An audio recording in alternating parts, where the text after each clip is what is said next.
नमस्ते दोस्तों, मेरा नाम नीरज और आप देख रहे हो टैली मैथमेटिक्स।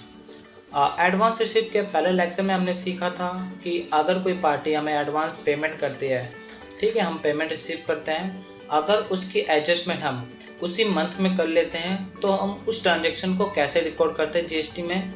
ओके, तो आज हम अपने एडवांस रिसिप्ट के लेक्चर 2 में सीखेंगे कि अगर किसी पार्टी से हमें अमाउंट पैसा रिसीव होता है, ओके, और उसका जो इनवॉइस क्रिएट हो रहा है वो नेक्स्ट मंथ में हो रहा है, मतलब कि जो हमारा बिल बन रहा है वो हम नेक्स्ट मंथ में कैसे एडजस्ट करेंगे, तो वो आज हम इस लेक्चर 2 में सीखेंगे।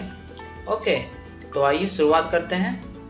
तो सबसे पहले हम चलते हैं अपने अकाउंटिंग वाउचर पे अमाउंट रिसीव करने के लिए। आप सिंपली बी प्रेस करिए और यहाँ पर हमें अमाउंट रिसीव करना है तो सिंपली F6 प्रेस करें रिसीव वाउचर पे। जैसे ही आप रिसीव वाउचर पे पहुँचते हो तो वहाँ पर आपको सिंपली यहाँ पर एडवांस रिसिप्ट पे क्लिक करना होगा, या आप सिंपली Alt+V प्रेस कर दीजिए। तो आपके सामने एक यूज फॉर एडवांस रिसिप्ट नाम का एक अकाउंट खुल जाएगा, यहाँ पे एडवांस रिसिप्ट। ओके, उसके बाद आपको करना क्या है, यहाँ पर आपको सिंपली पार्टी का जिससे आपको एडवांस रिसिप्ट हो रहा है उस पार्टी का नाम आएगा। ओके, तो जाइए, हमारा संडे डेटर है। ओके, यहाँ पे बिल बाय बिल मेंटेनेंस को यस करना है, ठीक है, पूरी डिटेल डाल देनी है और जिस स्टेट से खरीद रहा है उस स्टेट का नाम और यहाँ पर उसकी सर्विस जीएसटी की डिटेल डालनी है। और रेगुलर दिल्ली का है, दिल्ली का कोड डालें, फिर उसका service tax code, pan number, फिर जो भी जीएसटी का नंबर होता है वो डालें। ओके, अब हमें यहाँ बताना पड़ेगा, जैसे हमारे पास एक आइटम है, अगर हमने कोई अमाउंट रिसीव किया है, हमें अमाउंट जब हम रिसीव करेंगे एडवांस तो हमें बताना पड़ेगा कि वो किस आइटम के अगेंस्ट में वो एडवांस रिसीव अमाउंट पे कर रहा है। ओके, या किसी सर्विस के अगेंस्ट में हमें अमाउंट पे कर रहा है, तो हम आइटम पे कर रहे हैं तो आइटम लेना आपको सिंपली। जैसे ही आप आइटम पे क्लिक करोगे तो यहाँ पे उसके टैक्स रेट आएंगे जो उसके टैक्स रेट होंगे जीएसटी में, ठीक है। तो यहाँ पे सिंपली आपको जो अमाउंट रिसीव हो रहा है एडवांस वो डाल दीजिए 8,000। यहाँ पे देखिए सेंट्रल टैक्स और स्टेट टैक्स हमारा कट चुका है 720। ओके, एडवांस में हमें तो यहाँ पे आपको सिंपली आपको एडवांस चॉइस करना है टाइप ऑफ रेफरेंस में और यहाँ पे बिल नंबर दे देना आपको। ओके, और अगर आपको कैश रिसीव हो रहा है तो आप कैश करें, अगर आपको चेक रिसीव है तो आपके बैंक का नाम आएगा। ओके, ये हमने रिसीव कर लिया। एक बार हम डेट चेंज कर लेते हैं, एक साथ तो कर लिया हमने, ठीक है, ये हमें रिसीव हो गया अमाउंट, ठीक है। अब जो ये अमाउंट हमें रिसीव हो गया है तो हम देखेंगे कि बैलेंस शीट में हमारी टैक्स लायबिलिटी इंक्रीज हुई है नहीं हुई है। तो हम चलेंगे बैलेंस शीट के लिए, सिंपली बी प्रेस करें और यहाँ पर Alt+F1 से आप चेक कर सकते हो कि यहाँ पर करंट लायबिलिटी हमारी है ही नहीं अभी, बल्कि हमारी जो हमने अमाउंट रिसीव किया था वो में हमारा 9% कटा हुआ 720, ठीक है।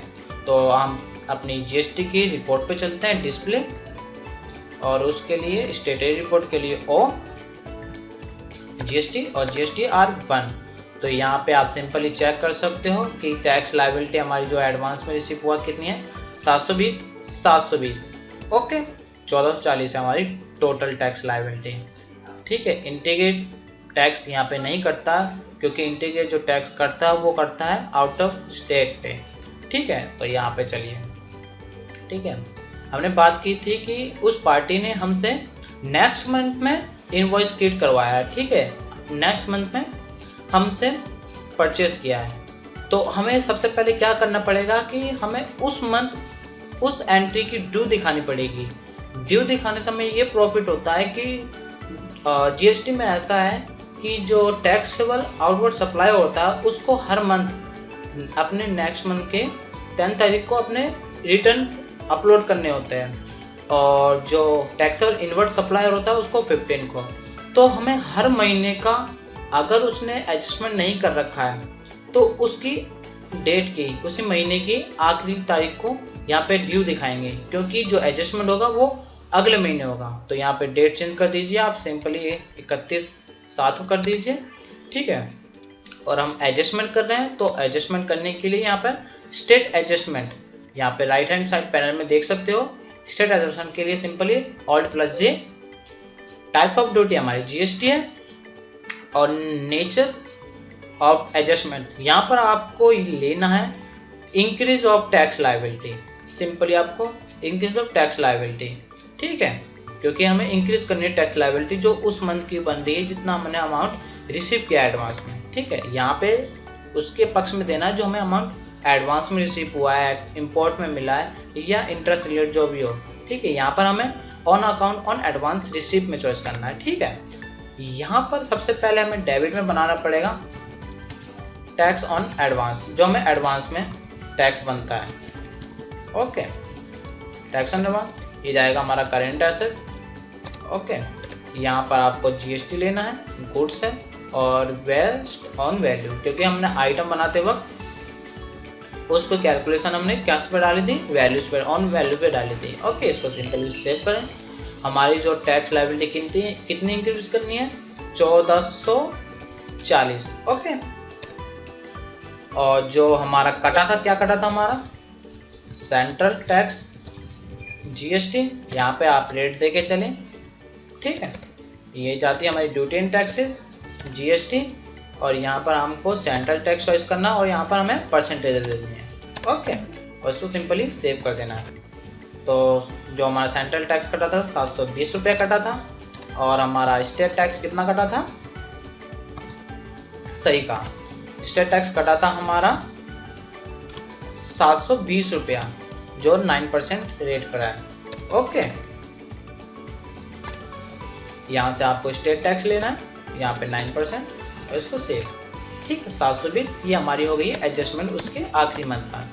अगर हम बैलेंस शीट पे चेक करें, बैलेंस शीट पे, तो यहाँ पे आप सिंपली देख सकते हो कि हमारी लायबिलिटी इंक्रीज हो गई उस मंथ की जो हमने अमाउंट एडवांस में रिसीव किया था, ठीक है। और अब हम अपनी जीएसटी की रिपोर्ट पे चले, display stated report GST and GSTR1, ठीक है। अभी हमारी टैक्स लायबिलिटी ऑन एडवांस कितनी बन रही है, 1440 रुपया, ओके। अब हम अगले महीने इनवॉइस शू करते हैं, ओके। F8 प्रेस करें, हम सेल्स करेंगे। आप सेल इनवॉइस ज़रूर डालें क्योंकि सेल इनवॉइस बहुत मेन है। जब आप रिटर्न फाइल अपलोड करोगे तो वहाँ पे इनवॉइस नंबर से ही एडजस्टमेंट मिलेगी, उसका क्रेडिट एडजस्टमेंट से ही मिलेगी, ठीक है। हम सेल कर रहे हैं तो नेक्स्ट मंथ हमें नेक्स्ट मंथ की डेट डालनी होगी, नेक्स्ट मंथ 1 अगस्त को डाल दिया हमने, ठीक है। पार्टी नेम जिसका हमने एडवांस में दिया था उस पार्टी का नेम, ठीक है, इससे हमने रिसीव किया था क्योंकि हम इसी को माल बेच रहे हैं, ठीक है। आपको यहाँ सिंपली टाइप ऑफ डीलर में रेगुलर लेना है क्योंकि हमने बिल में भी रेगुलर लिया था। यहाँ पे सेल्स ऑफ लेजर में आपको सेल्स का लेजर और सेल्स के अंदर, ओके। इस जीएसटी एप्लीकेबल, इसको हमेशा एप्लीकेबल रखना है और सेट अल्टर जीएसटी डिटेल इसको नो रे रहने देना है, ठीक है। इसको मैं अपने पहले लेक्चर में बता चुका हूँ, ठीक है। और यहाँ पर हमारी सप्लाई क्या है, गुड्स है, सेव कर दीजिए, ठीक है। यहाँ पर सेल्स टैक्सेबल ले लीजिए। अब हम जिसमें अमाउंट हमने रिसीव किया था एडवांस किस आइटम पे, तो उसी आइटम को यहाँ पे चॉइस करना है, ठीक है। जैसे हमने दो खरीदे हैं 7,000 के, ओके। तो ये हमारा 14,000 का आइटम पड़ गया, ठीक है। अब इस पे हम सेम स्टेट पे सेल कर रहे हैं तो क्या करता है, सेंट्रल टैक्स और स्टेट टैक्स। अगर आउटसाइड बेचते तो वहाँ पे इंटीग्रेट टैक्स लगता है, ओके। तो यहाँ पर जो हमने रिसीव किया था तो वो अगेंस्ट करने के लिए, यहाँ पर एडजस्टमेंट करने के लिए बोलेगा वो, क्योंकि जो हमने एडवांस में रिसीव किया था अमाउंट उसको हमें इस बिल से एडजस्ट करना पड़ेगा क्योंकि पार्टी से हमने एडवांस पहले से रिसीव किया हुआ है। जितना रिसीव किया है उतना अमाउंट डाल दीजिए, कितना, 8,000 चॉइस करिए, ठीक है। तो यहाँ पर आपको सिंपली 8,000 डालना है क्योंकि हमें एडवांस में 8,000 ही आया है और जो बाकी बचा अमाउंट है वो डालना है आपको न्यू रेफरेंस में, ओके। डाल दिया न्यू रेफरेंस में।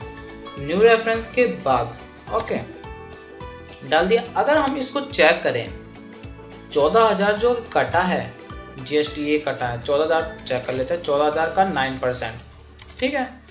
तो कितना बनता है 1260, ठीक है, 1260 ओके। बट जो हमने 8,000 एडजस्ट किया है, तो उस पर भी तो टैक्स कटा हुआ है, सेंट्रल टैक्स और स्टेट टैक्स, और ये हमने स्टेट टैक्स जो हमारा ये कटा है ये पूरे 14,000 रुपये कटा है, 1260 बल्कि 8,000 पहले से कटा भी हुआ है, तो यहाँ पर डबल टैक्स लग गया है। ओके, तो उस टैक्स को हमें कम करना पड़ेगा जो हमने इंक्रीज किया था। आपको याद होगा भी हमने पीछे किया था कि एडजस्टमेंट एंट्री की थी, वो हमारी इंक्रीज हो गई। अब हम बैलेंस शीट पे चेक करते हैं कि हमारी टैक्स लायबिलिटी कितनी हुई है। तो देखिए यहाँ पर 3960 हो गई। अगर हमें पहले याद हो तो हमने क्या देखी थी लायबिलिटी हमारी 1440 रुपया। ओके, तो इसको कम करना पड़ेगा। तो सबसे पहले चलिए आप डिस्प्ले पे जीएसटी रिपोर्ट पे चलते हैं, वहाँ पे क्या इफेक्ट हुआ है और स्टेटरी रिपोर्ट जीएसटी और GSTR1। ठीक है, यहाँ पर हमें टोटल पे कितना करना, 2520 रुपया। ओके, और जो ये 1440 है इसी बिल पे इंक्लूड हो चुका है क्योंकि हमने इसका एडजस्टमेंट नहीं किया, अगेंस्ट एडजस्टमेंट नहीं किया है, तो इसको इंक्रीज करना पड़ेगा।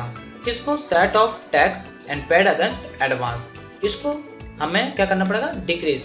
तो डिक्रीज करने के लिए हमें एक और ड्यू एंट्री करनी पड़ेगी। तो सिंपली जाइए आप अकाउंटिंग वाउचर पे, ठीक है, उसके प्रेस कर दी 7। यहाँ पर आपको जो हमारी टैक्स लायबिलिटी इंक्रीज हुई थी उसको डिक्रीज करना है। ठीक है, यहाँ पर हम एडजस्टमेंट नहीं करेंगे, जो ये लिखा हुआ है यहाँ पर हम इस एडजस्टमेंट का यूज नहीं करेंगे, यहाँ पर हम सिंपली डिक्रीज टैक्स करेंगे। ठीक है, तो देखिए कैसे करते हैं। जितनी भी टैक्स लायबिलिटी जब हमारी कम होती है तो उसको हम डेबिट करते हैं। ठीक है, तो सेंट्रल टैक्स जीएसटी कितना कम करना, हमने बढ़ाया कितना था 720, तो कम भी 720 ही करेंगे। ओके, डेबिट करेंगे यहाँ पर स्टेट टैक्स, इसको भी कितना करेंगे 720 कम। ओके, तो यहाँ पे आप सिंपली देख सकते हो जो हमने सेल की थी तो वहाँ पे भी टैक्स 1260 कटा था। ओके, अब हमारा बचा 1260 और डेबिट क्रेडिट किसको करेंगे, जो हमें टैक्स ऑन एडवांस में रिसीव हुआ था। तो देखिए सिंपली आपका इंक्रीज डिक्रीज हो चुका है यहाँ पर और हमने कर दिया सेव। और अब हम बैलेंस शीट पे चलेंगे तो आप पता चल जाएगा कि आपकी टैक्स और लायबिलिटी कितनी बची है रियलिटी में। तो यहाँ पे आप सिंपली देख सकते हो 2520 रुपया। ठीक है, और यही 2520 जीएसटी की GSTR1 में दिखाई दी गई थी। ठीक है, तो आप चलते हैं आप सिंपली GSTR1 की रिपोर्ट पे, तो डिस्प्ले डी, स्टेटरी रिपोर्ट के लिए O, GSTR1। ओके, तो यहाँ पे देखिए 2520 आपको ये गवर्नमेंट को पे करना पड़ेगा। ठीक है, आई होप कि हमारी वीडियो आपको अच्छी लग रही हो और नेक्स्ट लेक्चर में हम सीखेंगे कि अगर कोई पार्टी एडवांस में पैसा देती है, ओके, एडवांस में पैसा देती है और उसके अगले मंथ या उसी मंथ उस एडवांस पैसे से इनवॉइस भी क्रिएट हो जाता है, मगर वो क्या होता है, वो कैंसिल करवा देता है, किसी कारणवश वो कैंसिल करवा देता है। तो हम नेक्स्ट लेक्चर में देखेंगे एडवांस रिसिप्ट के 3rd लेक्चर में। अगर हमारी वीडियो आपको पसंद आ रही है तो लाइक करें, शेयर करें और कमेंट करने बिल्कुल ना भूलें भाइयों। और हमारे चैनल को सब्सक्राइब जरूर कर लीजिए क्योंकि हम रोज पे रोज अपने जीएसटी के ऊपर नई नई वीडियो बना रहे हैं आपके लिए, ताकि आप इस जीएसटी का टैली में यूज सीखकर अपनी सैलरी या अपनी जॉब के लिए परफॉर्मेंस को बेटर कर सकते हो। So thank you for watching this video. Okay, bye.